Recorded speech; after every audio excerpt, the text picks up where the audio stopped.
આ દેશના માલિકો, દેશની માલિકાઓ, આપનો આદિવાસી પરિવારો વતી હાર્દિક સ્વાગત કરો, સન્માન કરો, આપ સૌનો આભાર. પહેલા તો અહીંયા ફોટા મૂકેલા गुरुजी गुरुजी हमारे गुरु तो भी है એનાથી આગળ જઈએ. ધરતી આબા ભગવાન કાઈ નારા લખને છે આપણે કોને સંજય સાહેબ ભેગા થયા? ધરતી આબા બિરસા મુંડા ભગવાન. એને પૂરા ભારતે ભગવાન તરીકે પ્રસિદ્ધિ આપી આ વર્ષે.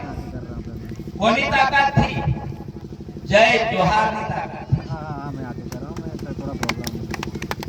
तो धरती यानी पूरी धरती, धरती में समुद्र આવી ગયા. આબા यानी आप, आप यानी आकाश.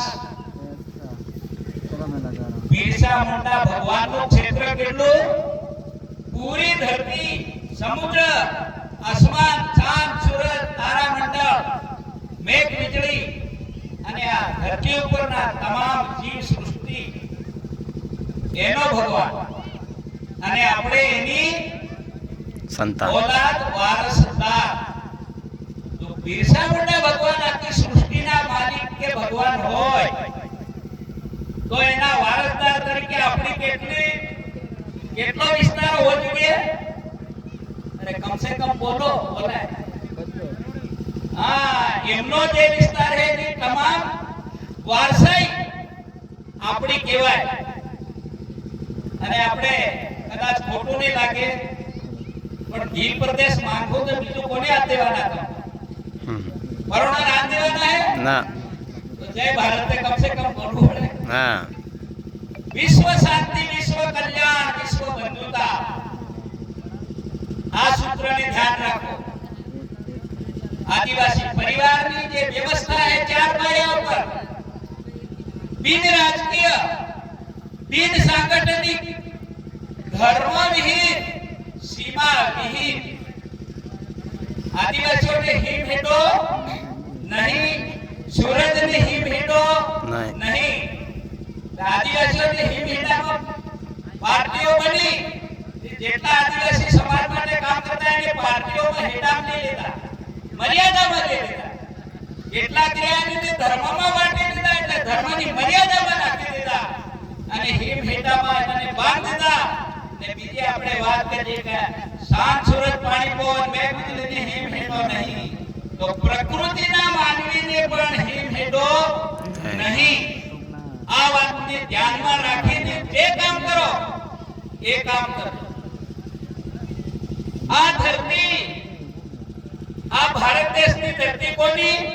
આપણી આદિવાસીઓ. તો આ ધરતી ઉપર શાસન કોણ કરે?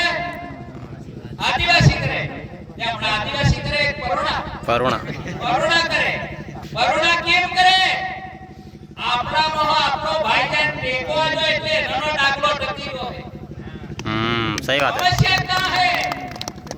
आदिवासियों के खिलाफ आदिवासी क्या विदेशों की व्यवस्था में घुस्या ત્યારે આદિવાસીઓની સમસ્યા ઊભી થઈ. તો સમસ્યાનું મૂળ કારણ, એનું મૂળ ખોલો કે દુઃખ કહું પેદા થયું એ સમજવું જરૂરી. ત્યારે આપણા દેશમાં જે દુઃખ આવ્યું, જે સમસ્યા આવી, એ કહી આવી દરિયામાં. કહી આવી દરિયામાં. સમજો આ એક વાતને, તો વિદેશી સમસ્યા આવી એ દરિયાઈ માર્ગે આવી. મારો કહેવાનો ભાવ, દરિયાઈ માર્ગે કહાં આવ્યા આપણે કોઈ જાણતા નહીં, પણ 130 કરોડ આ ભારતની અંદર વિદેશી પ્રજા છે. અને એ બધા આદિવાસીઓ મૂળવાદી બને, જે ઘૂસપેઠી, આક્રમણકારી, લૂંટારા, ચોર, ડાકુ, ગુંડા આદિવાસી માલિકોને એન પ્રકારે દબાવી ગયા. કોને લીધે? કોને ટીકે? આપણા માણસોને ખરીદ્યા હે, વેચાતા લીધા હે, એનાને આખા બનાયા હે, એનાને ગુલામ બનાયા હે.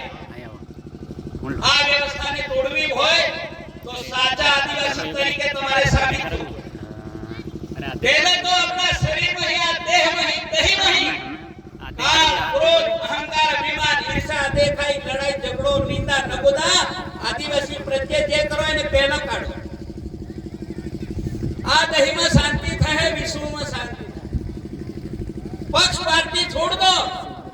વિદેશી ધર્મ છોડ દો તો વિદેશી ધર્મ છોડ દે તો એનો ધર્મ આપણા દેશમાં ચાલે?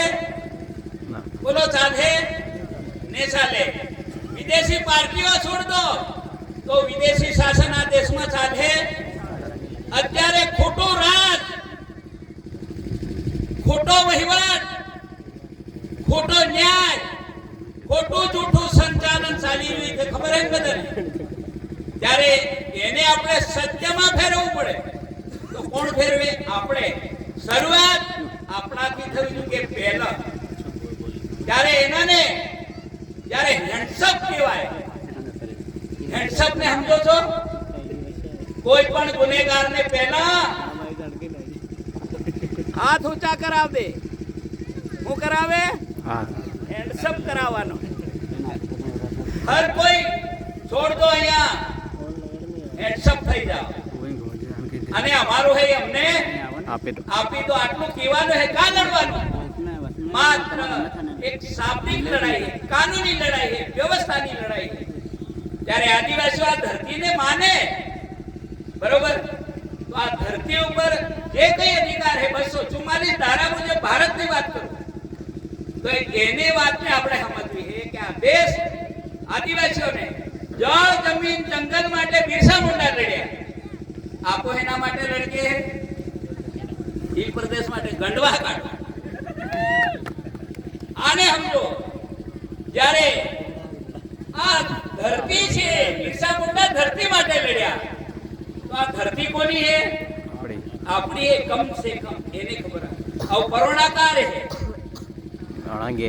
પરોણે આ ધરતી બગાડી, ખાતર નાખ્યું, દવા છાટી, કોઈ બી કરીને આ વ્યવસ્થા ખતમ કરી, ડીઝલ પેટ્રોલ કાઢીને એના ધુમાડા કર્યા, હવા બગડી. હવા બગડી એટલું જ નહીં, આદિવાસીઓની સંસ્કૃતિ ખરાબ કરી, ખતમ કરી. આદિવાસી એક ઝાડ પાસે દાંતણ લઈને તે વેઠ ભરી લે, ઝાડને માપી માંગીને માંગે, એનું નામ આદિવાસી. પરોણન હોપી તો ઝાડ દે, એક રાતમાં બધા દાંતણ કાઢે, બીજું બળતણમાં, બીજી સાઈડોમાં કાઢે, વેપારી વેચી દે. આ જંગલો વિસી ખાઈ ગયા વેપારી. એટલા માટે પક્ષીઓનો નાશ થયો, પ્રાણીઓનો નાશ થયો, અને આદિવાસી નાશ કરવા હમણાં છેલ્લે છે. તો આપણે નાશ થવું હોય તો એ નન ટીકો આનો, અને બચવું હોય, જીતવું હોય તો એ નન ટીકો છોડ દેવાડો. આપણા જે ટીકો આલે એને પહેલા તો એમ પૂછી લો, તમે અમને બચાવો, જીવાડો, આ ધરતી બચાવડો, જીવાડો, આ પર્યાવરણ બગડ્યું એને શુદ્ધ કરો કે નહીં કરો? પહેલું કમસે કમ એટલી કહેવાની એક હિંમત તમારામાં હોય. સચ્ચાઈ પર આવો. સતયુગ શરૂ થઈ ગયો 2000 થી માંડીને 21મી સદી ઉજ્જવળ ભવિષ્ય એ આદિવાસીની સદી છે. આદિવાસી પણ હે એટલા હારે હે. બાકી પરોણન હેળે હેળે આ દેશ છોડીને નાહી જવો પડે. કા જાય એ આપણે ખબર નહીં, પણ દરિયામાં જવા કેમ કે કાંઠે એને દરિયાને કિનારે રહેવાનો પણ એનાને અધિકાર નહીં. કોણ કીધું? બિરસા મુંડા. આ વાતને આપણે ઠોસ સમજવી છે. ભાઈઓ બહેનો, ભણો.